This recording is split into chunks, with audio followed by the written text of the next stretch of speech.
مبارکہ کی روشنی میں شب برات کی کیا اہمیت ہے؟ کیا اس رات کی عبادت ٹھیک ہے؟ شب برات کا روزہ رکھا جاتا ہے، اس کی صحیح حیثیت کیا ہے؟ شب کا روزہ تو کبھی ہوتا ہی نہیں، یہ آپ نے شب برات کا روزہ کیسے لکھ دیا؟ شب رات کو کہتے ہیں نا۔ شب برات جو ہے اس کو کہا گیا ہے اس لیے کہ ان کا خیال ہے کہ اس رات میں اللہ تعالیٰ بہت سے لوگوں کو اس کا کو بخشتا ہے۔ برات اللہ تعالیٰ جہنم سے ان کو گستگاری عطا فرماتا ہے۔ اس کے ضمن میں جو صحیح احادیث ہے صرف ایک ہے، اور وہ یہ ہے کہ حضرت عائشہ صدیقہ رضی اللہ تعالیٰ عنہ بیان کرتی ہے کہ ایک دوست حضور کی میرے ہاں شب باشی کی باری تھی، لیکن میری رات کو آنکھ کھلی تو حضور نہیں تھے موجود، تو مجھے تشویش ہوئی، آپ کہاں گئے؟ تو میں ڈھونڈتی ہوئی وہ یا کسی اور کو آپ نے بھیجا، بہرحال مجھے پوری تفصیل یاد نہیں ہے، تو معلوم ہوا کہ آپ جنت البقیع میں گئے ہوئے ہیں، وہاں پر استغفار کر رہے ہیں اللہ سے، اور تمام جو بھی وہاں پر مردے دفن ہیں ان کے لیے مغفرت کی دعا کر رہے ہیں۔ بس یہ ثابت ہے۔ باقی اب اس میں جو ہے ہندوؤں سے ہم نے مانگ لی دیوالی، تو دیوالی جو ہے وہ روشنی کی جا رہی ہے، بتیاں جلائی جا رہی ہیں، تو مختلف لوگوں سے ہم نے بورو کی ہیں چیزیں، جیسے عید میلاد النبی ہے وہ ہم نے کرسچن سے بورو کر لی، یا شیعوں کے تعزیوں کا توڑ کرنے کے لیے ہم نے بات بنا لی۔ اب اس میں جو ہے روشنیاں کی جا رہی ہیں، یہ دیوالی کا گویا کہ ہم نے توڑ فراہم کیا ہے یا اس کی نقل ہم کر رہے ہیں، یہ چیزیں نہیں۔ البتہ نماز رات کی عبادت تو ہر رات میں بہت اعلیٰ ہے۔ چلیے اگر اور دنوں میں نہیں ہوتا اس رات کو آپ کو، کیونکہ حضور نے بھی استغفار کیا خاص طور پر جا کر جنت البقیع میں، تو اگر آپ بھی کریں، نماز پڑھیں اور استغفار کریں تو کیا ہے، بہت اچھی بات ہے، اس میں تو کوئی حرج کی بات ہے ہی نہیں۔ لیکن اسے کوئی تہوار کی طرح منانا، پٹاخے چھوڑنا اور جو ہے وہ روشنی کرنا، یہ بھارت صحیح نہیں ہے۔ روزہ بھی چونکہ 15ویں شب ہوتی ہے، 15واں دن ہوتا ہے، پھر اس اعتبار سے حضور کے معمولات میں تھا کہ آپ ہر مہینے کی 13، 14، 15 تاریخوں میں روزہ رکھتے تھے۔ تو اگر آپ یہ نیت کر کے روزہ رکھ لیتے ہو، کیا کہنے ہیں، نور علی نور ہے، اور روزہ کسی وقت میں نفلی روزہ رکھا جائے اللہ تعالیٰ قبول فرمائے گا۔ یہ حضرت عبداللہ ابن مسعود سے رضی اللہ تعالی عنہ، یہ بھی مسلم شریف کی روایت۔ حضور فرماتے ہیں ما بعث اللہ من نبی فی امتہ قبلی الا کان لہ حواریون و اصحاب۔ اللہ نے مجھ سے پہلے کسی بھی امت میں کسی نبی کو نہیں بھیجا مگر اس کے کچھ نہ کچھ حواری، کچھ نہ کچھ اصحاب تو ہوتے تھے نا، 2 ہوں، 4 ہوں، 10 ہوں، 12 ہوں۔ حضرت عیسیٰ کے حواری 12 تھے، ایمان لانے والے کل کہتے ہیں 72 تھے، باہر کچھ نہ کچھ ساتھی، حواریون و اصحاب یاخذون بسنتہ ویقتدون بامرہ۔ وہ کیا کرتے تھے؟ وہ حواری اور صحابہ اپنے نبی کی سنت کو مضبوطی سے پکڑ لیتے تھے اور انہی کے احکام کی پیروی کرتے تھے۔ یقتدون بامرہ، اقتداء کرتے تھے، پیروی کرتے تھے۔ ثم انہا تخلف من بعدہم خلوف، پھر ہمیشہ ایسا ہوا ہے کہ بعد میں کچھ ایسے ناخلف اٹھے، یفعلون یقولون ما لا یفعلون ویفعلون ما لا یؤمرون، کہ وہ کہتے وہ تھے جو کرتے نہیں تھے، اور کرتے وہ تھے جس کا حکم ہی نہیں ہوا۔ عرس منائے جا رہے ہیں، یہ کوئی اللہ کے رسول کا حکم ہے؟ کیا رسول کے صحابہ کا عمل ہے؟ کیا حضور کا عرس منایا گیا؟ عید میلاد النبی ایک نئی عید ہو گئی ہے، کیا اس کا حکم دیا محمد رسول اللہ نے؟ یفعلون ما لا یؤمرون، وہ اپنی ہی ایجاد کردہ روایات ہیں، اپنی ہی ایجاد کردہ بدعات ہیں، اپنی ہی ایجاد کردہ رسومات ہیں، ان پر لگے ہوئے اور دعوے کرتے ہیں اللہ سے محبت، رسول کے عشق کے، جبکہ ان کے عمل میں نہ اللہ کی اطاعت ہے نہ رسول کا اتباع ہے۔ اب جب ایسی ضرورت پیدا ہو جائے تو کیا کریں؟ فمن جاہدہم بیدہ فہو مومن، تو جو مسلمان بھی ان کے خلاف جہاد کرے گا اپنے ہاتھ سے اپنی طاقت سے وہ مومن ہوگا. ومن جاہدہ بلسانہ فہو مومن، اور جو ان کے خلاف جہاد کرے گا اپنی زبان سے وہ بھی مومن ہوگا. وہی 3 درجے. ومن جاہدہم بقلبہ فہو مومن، دل سے نفرت رکھ کر. تو اصل ملک کی صورت میں حضرت جبرائیل کو حضور نے اس وقت دیکھا، اور ایک دیکھا ہے جب عند سدرۃ المنتہا شب معراج میں، جب ساتھ آئے ہیں لے جانے کے لیے انسانی شکل میں تھے. وہ سواری بھی ایسی تھی جس کو کہ براق کہا جاتا ہے، وہ بھی محسوس سے تھی. لیکن یہ کہ جہاں انہوں نے کہا 7ویں آسمان پہ جا کر کہ بس اب آگے آپ کو اکیلے جانا ہے، اس سے آگے اگر میں گزرا میرے پر جل جائیں گے. میں سوز تجلا میں سوزت پرم، اگر یکسر منہ برتر پرم، اگر میں نے اب اس سے آگے ایک بال برابر بھی میں آگے بڑھا تو میرے پر جل جائیں گے. تب آگے آپ کا کام. اس وقت بھی وہ ان کی اصل شکل میں ظاہر ہوئی حضرت جبرائیل علیہ السلام. یہ بات اس لیے ضروری ہے کہ جیسے محدثین جو ہیں وہ اس کی تحقیق کرتے ہیں کہ حضور سے کس نے سنا، اس سے جو روایت کر رہا ہے کہ میں نے اس صحابی سے سنا جو تابعی ہے، آیا ان کی ملاقات بھی ثابت ہے کہ نہیں. تابعین کے طبقے کا ایک شخص وہ ہے کہ جس کی عمر ابھی 6 برس کی تھی کہ وہ صحابی فوت بھی ہو گئے، اور وہ کہہ رہا ہے میں نے ان سے سنا، تو پھر وہ حدیث جو ہے محدثین اس کو قبول نہیں کریں گے. تو دیکھتے ہیں کہ لنک جو ہے مضبوط ہونا چاہیے. روایت ہے ان فلاں ان فلاں ان فلاں، حضور سے فلاں صحابی نے سنا، اس نے سنا، اس تابعی نے سنا. یہ لنک جو ہے یہ ملاقات ثابت ہونی چاہیے. تو چونکہ جو حدیث اللہ ہے، یہ قرآن کیا ہے؟ حدیث اللہ. یہ حدیث ہے احسن الحدیث، اللہ الذی انزل احسن الحدیث کتابا متشابہا مثانیہ، یہ ہم پڑھ چکے ہیں سورہ زمر میں. اس حدیث کا یہ حدیث اللہ سے کس نے سنا؟ جبرائیل نے. جبرائیل سے کس نے سنا؟ محمد نے. تو ان کی ملاقات ثابت ہے. اصل ملکی شکل میں حضرت جبرائیل کا دیکھا جانا اس اعتبار سے بہت اہم ہے، اس لنک کو اسٹیبلش کرنے کے لیے اس کو یہاں پہ بیان کیا جا رہا ہے. ما ضل صاحبکم وما غوا، تمہارے یہ ساتھی ہیں لوگوں، یہ محمد نہ بہکے ہیں اور نہ بے راہ ہوئے ہیں، نہ بھٹکے ہیں.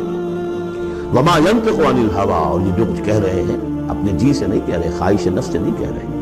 ان هو الا وحی یوحی، نہیں ہے یہ مگر وحی جو ان کی طرف کی جا رہی ہے. علمہ شدید القوی، انہیں تعلیم دی ہے، سکھایا ہے اس نے جو بہت طاقتور والا ہے.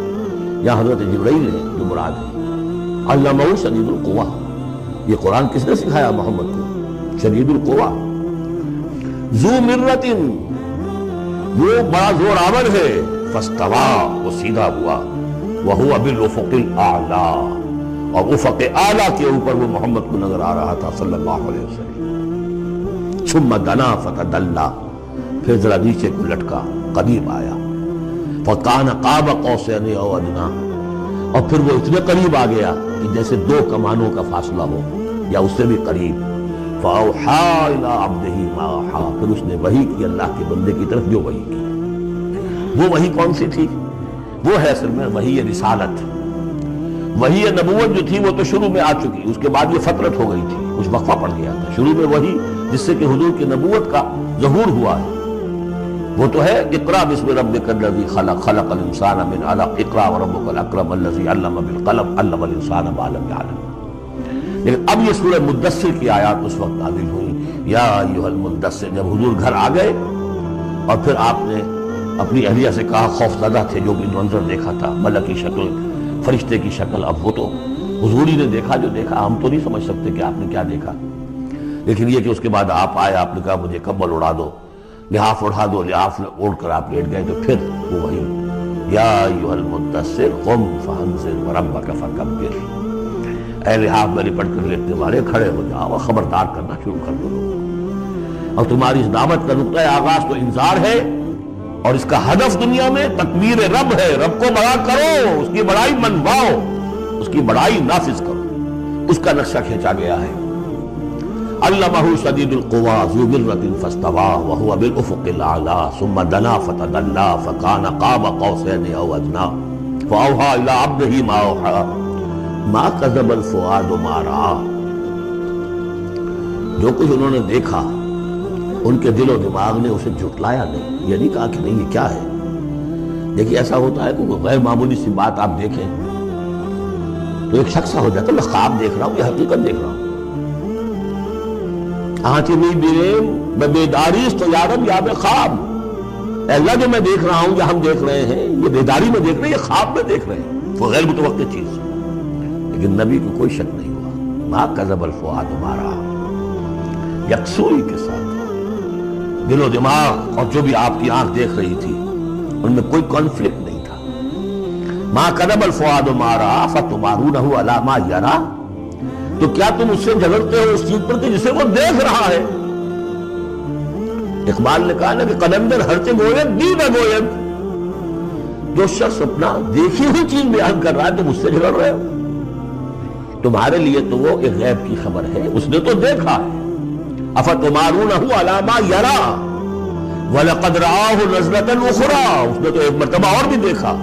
کہاں دیکھا؟ عند سدرۃ المنتہیٰ، شب معراج میں سدرۃ المنتہیٰ، کوئی بیری کا درخت ہے، وہ کیسی بیری ہے؟ ساتویں آسمان کی بیری، وہ آخری حد ہے، مخلوق کوئی اس سے آگے نہیں جا سکتی۔ اس سدرۃ المنتہیٰ، منتہا نہایت، حد، جہاں کی حد ہو گئی، وہاں تک حضور پہنچے ہیں سدرۃ المنتہیٰ تک۔ اندہا جنت الماوا، اور سب سے اونچی جنت ہوگی جنت الماوا، وہ اس کے قریب ہی ہے، وہ بھی ساتویں آسمان پر ہے۔ یہ تو درجہ بدرجہ ترقی ہوتی جائے گی، پہلی ضیافت جو ہے، پہلی نزل جو ہے وہ تو اسی زمین پر ہو جائے گی، پھر جو ترقی ہوگی اپنے اپنے مدارج، اپنے اپنے مراتب، اپنے اپنے مقامات، اپنے اپنے ایمان کی گہرائی، اپنے اپنے اعمال صالحہ، اپنا اپنا انفاق مال و جان، اس کے حوالے سے درجے ہوں گے۔ اندہا جنت الماوا اذ یغشی السدرۃ ما یغشی، جبکہ ڈھانپے ہوئے تھا اس بیری کو جو ڈھانپے ہوئے تھا۔ تمہیں کیا بتائیں کیا ڈھانپے ہوئے تھا، تم نہیں سمجھ سکتے۔ دیکھیے کس طریقے سے اذ یغشی السدرۃ، کوئی انوار الہیہ کا کوئی ایسا نزول ہے وہاں جو زبان سے ادا نہیں ہو سکتا، کوئی الفاظ نہیں ہے کہ جو ان کی تعبیر کر سکے، اس پر انوار الہیہ کا کوئی نزول ہے۔ اذ یغشی السدرۃ ما یغشی، جبکہ چھایا ہوا تھا اس بیری کے اوپر جو چھایا ہوا تھا، جبکہ ڈھانپا ہوا تھا اس بیری کو جس نے ڈھانکا ہوا تھا۔ ما زاغ البصر وما طغی، نبی کی آنکھ اس وقت نہ کج ہوئی نہ حد سے بڑھی۔ یہ دو انتہائیں ہوتی ہیں، ایک تو یہ کہ آپ کسی انٹینس لائٹ کو فیس نہ کر سکے تو نگاہ ہٹائیں گے، آپ یہ جھپک لیں گے، فیس نہیں کر سکتے اگر آپ میں ہمت نہیں، استعداد نہیں ہے۔ نبی کا ظرف اتنا تھا کہ ان انوار الہیہ کا براہ راست مشاہدہ کیا، اور نگاہ آپ کو ادھر ادھر کرنے کی ضرورت پیش نہیں آئی۔ لیکن طغا ایک حد ادب بھی ہوتا ہے جس سے آگے انسان کو نہیں جانا چاہیے۔ نگاہ جو ہے اس نے بے ادبی کی روش میں اختیار کی۔ علامہ اقبال نے، واقعہ یہ ہے کہ اس آیت کو میں نے سمجھا علامہ اقبال کے ایک شعر سے، اور اکثر و بیشتر لوگ نہیں سمجھ سکے اس آیت کو۔ ذوق و شوق کے نام سے جو ان کی نظم ہے بال جبریل میں، وہ میرے نزدیک ان کے شاعرانہ جو ان کی استعداد ہے اس میں بلند ترین نظم ہے۔ جہاں تک پیغام ان کا جو ہے امت مسلمہ کے لیے، اس کے لیے ابلیس کی مجلس سے شورا، وہ کلائمیکس ہے، اور وہ ہے بھی ان کے آخری زمانے کی نظم ہے، سن 36 میں انہوں نے کہی ہے۔ اس کے بعد تو بیماری اتنے رہے ہیں، بہت کم اشعار کہے، لیکن اس میں ذوق و شوق میں ایک شعر ہے: عین وصال میں مجھے حوصلہ نظر نہ تھا، عین وصال میں مجھے حوصلہ نظر نہ تھا، گرچہ بہانہ جو رہی میری نگاہ بے ادب، میری نگاہ بے ادب بہانہ تلاش کرتی رہی کہ میں مشاہدہ براہ راست کروں، حالانکہ عین وصال ہے اس وقت، لیکن یہ کہ میرے اندر حوصلہ نہ تھا کہ میں حسن کا براہ راست مشاہدہ کر سکوں۔ عین وصال میں مجھے حوصلہ نظر نہ تھا، گرچہ بہانہ جو رہی میری نگاہ بے ادب۔ یہاں ان دونوں چیزوں کے برعکس بات ہے جو اقبال اپنے بارے میں کہہ رہا ہے۔ میں تو بے ادب بھی ہوں، اور میں تو چاہتا تھا کسی طریقے سے حد ادب سے تجاوز کر کے دیکھوں، لیکن میرے اندر تو حوصلہ نہیں تھا۔ محمد میں وہ حوصلہ تھا، دیکھا ہے، براہ راست دیکھا ہے، نگاہ جما کر دیکھا ہے، لیکن ایک حد سے تجاوز نہیں کیا، حد ادب کے اندر رہے۔ ما زاغ البصر وما طغى لقد رأى من آیات ربہ الکبریٰ، دیکھا انہوں نے اپنے رب کی عظیم ترین آیات کو۔ اب وہاں جا کر جو مشاہدہ ہوا ہے وہ تو اللہ کی عظیم ترین آیات کا ہے، اور اسی سے در حقیقت دلیل ہے ام المومنین حضرت عائشہ صدیقہ رضی اللہ تعالی عنہ اور حضرت عمر رضی اللہ تعالی عنہ کا جو قول ہے، شب معراج میں بھی حضور نے اللہ کو نہیں دیکھا، اللہ کی عظیم ترین آیات کو دیکھا جو تجلی تھی اس وقت اللہ کی۔ حضرت عائشہ صدیقہ کا کہنا تو یہ ہے کہ نور لا یرا، وہ نور ہے، دیکھے کیسے جا سکتا ہے۔ بہرحال وہاں بھی قرآن جو کہہ رہا ہے وہ یہ نہیں کہہ رہا ہے کہ اللہ کو دیکھا، نہیں، جیسے کہ وہ جو شب معراج میں پہلا سفر کا حصہ تھا زمینی، مسجد حرام سے مسجد اقصی تک، سبحان الذی اسریٰ بعبدہ لیلا من المسجد الحرام الى المسجد الاقصی الذی بارکنا حولہ لنریہ من آیاتنا، وہاں پر بھی اللہ نے اپنی آیات کا مشاہدہ کرایا، لیکن وہ زمینی آیات ہیں اللہ کی، وہ برکات جو ہے زمینی ہے۔ یہ تجلی جو ہو رہی ہے یہ ہو رہی ہے اس سدرۃ المنتہا پر، آخری حد ہے، مخلوق کی آخری حد ہے، اس سے آگے کہیے حرم ہے، حریم ذات ہے اللہ کی، جس میں کسی غیر کا کوئی دخل ممکن نہیں۔ اس حد پر جا کر جو وہاں تجلیات باری تعالیٰ تھے ان کا مشاہدہ کیا۔ لقد رأى من آیات ربہ الکبریٰ،